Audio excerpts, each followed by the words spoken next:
I spent 10 hours with Marathon over the weekend, so here's everything I liked and disliked. This has been a win. So the first thing you should know going into Bungie's new extraction shooter is there is a surprising amount of depth. And although the game has a tutorial, it basically just shows you how to move, shoot, and to open boxes, which most gamers find second nature at this point.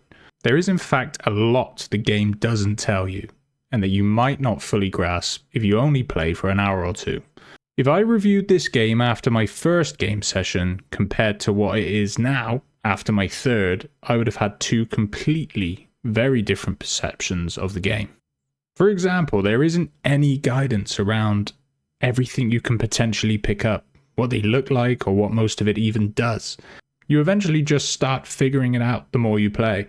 Another example is how if you are in water or it is raining, your overheat mechanic, which is essentially your stamina meter, builds slower and decreases faster. A very useful thing to know that isn't explained anywhere. But let's take a minute to talk about the things I do like. Starting with the obvious, the graphics, audio, and gunplay are all great.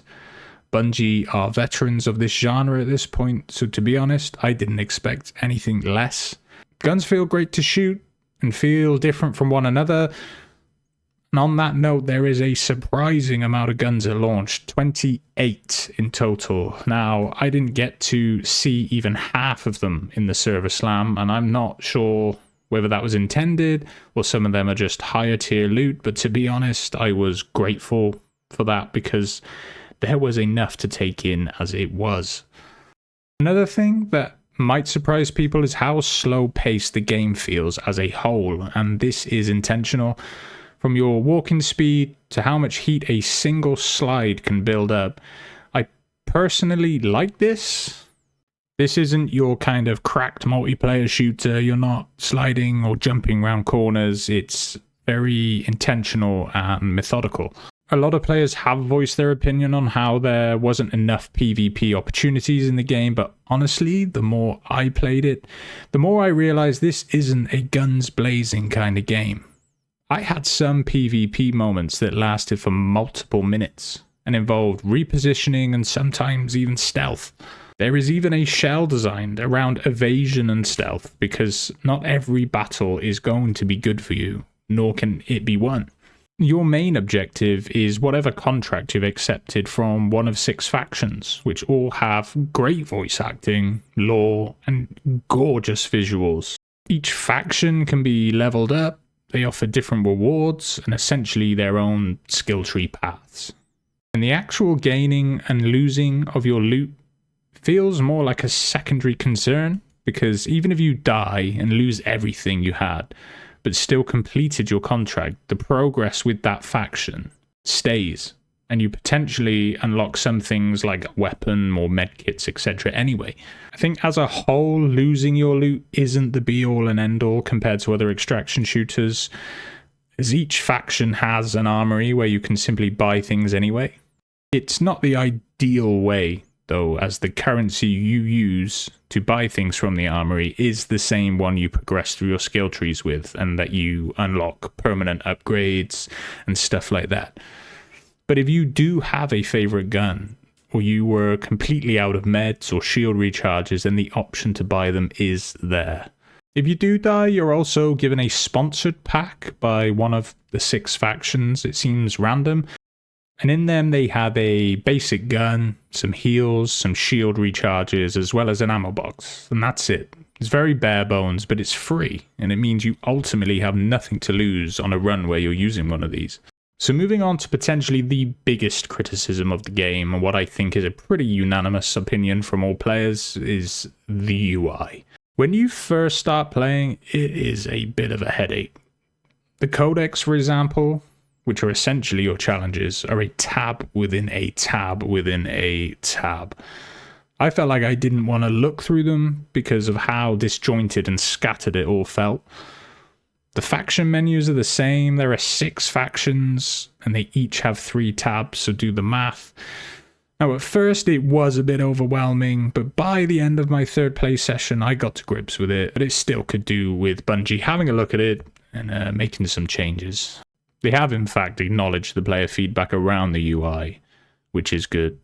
The loadout UI is of a similar nature, to be honest, especially on console. Without that drag and drop you get with a mouse, it never felt fast. Trying to make changes to my loadout mid-game. Simple things are missing as well, like how if you pick up a gun, there's no compare button with your currently equipped weapon, so you find yourself dragging your little cursor to and from, trying to see how they differ. Even whilst just looking at your bag within, you know, your inventory, there's just these little squares with these little pictures, and you just don't know what they are.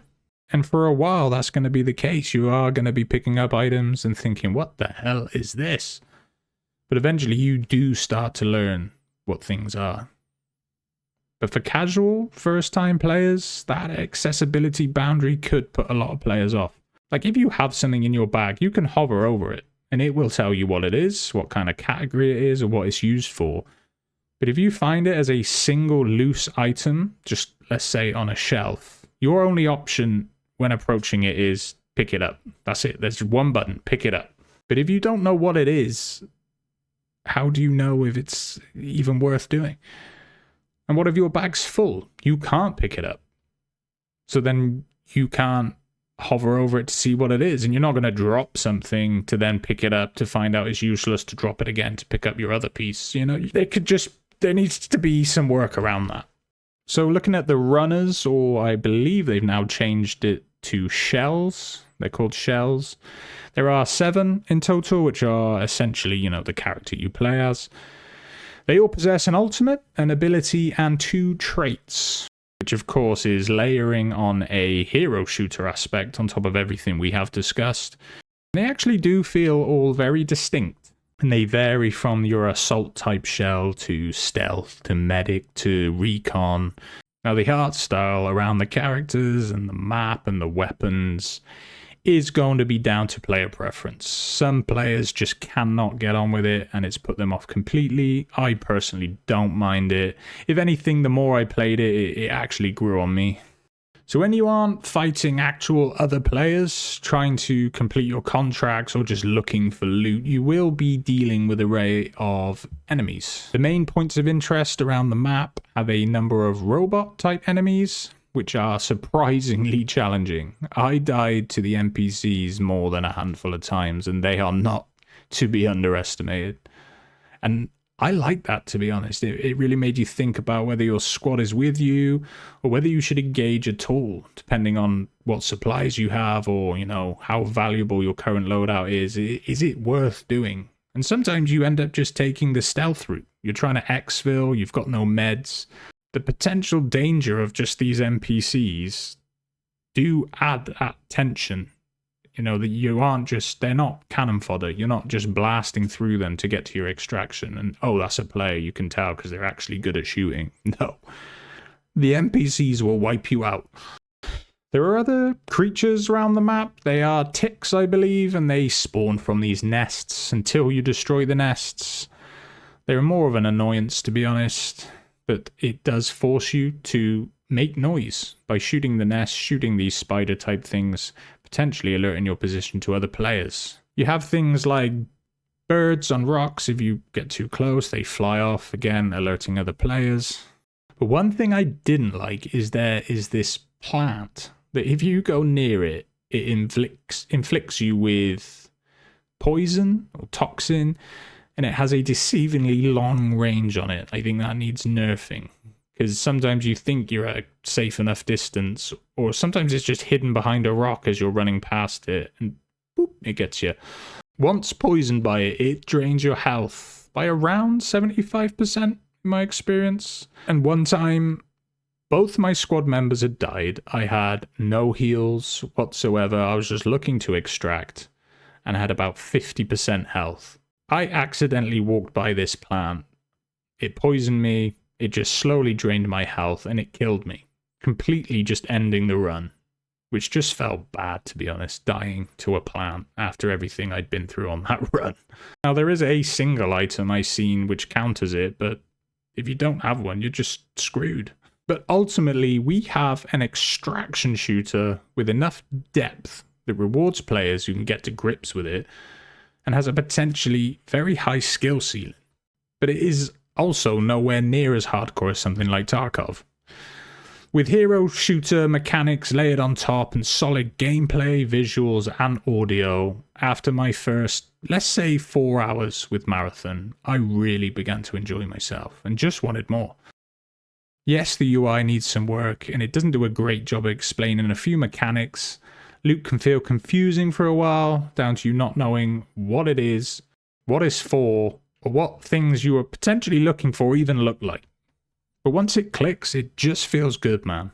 PvP moments feel tense and genuinely dangerous due to you not wanting to lose your hard-earned loot, but the game has cleverly made it so that you never truly get stuck without anything to use. From what I can see online, people's opinions are coming around from the game and are not so negative, but only after they have put in at least 4 hours or so, because there are just some things you have to learn by playing the game. I personally can't wait till March 5th, so I can jump back into Tau Ceti 4 and lose all my stuff.